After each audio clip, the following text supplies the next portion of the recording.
How to share your LinkedIn profile. Hello guys and welcome to this new tutorial. Today I'm going to show you how simple it is to share your LinkedIn profile. All you need to do is to follow up the tutorial from the beginning to the end and you will be good to go.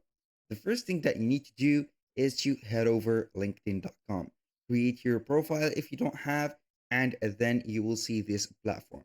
After you have set up your profile, all you need to do is to click on the me section, which have your favicon right there and your picture.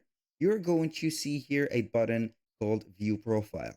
Click on it and you will see right there that we have the profile section. So as you can see, this is our profile. We have here the public and profile URL. All we need to do is to get this, select all of these, and then we need to copy it and put it right there in a social media post or in a social media in general. You can create a link tree and put it into your portfolio, for example, and etc. If you want to change the public profile, all you need to do is to click right there on the pen tool.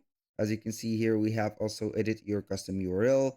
Click on it right there and then put up the link or the here the tag that you want to appear into the LinkedIn. And then we are going to click on save and boom. That was all for today's video. Thank you guys for watching. I hope that you have enjoyed the content. I hope to see you soon on the next one.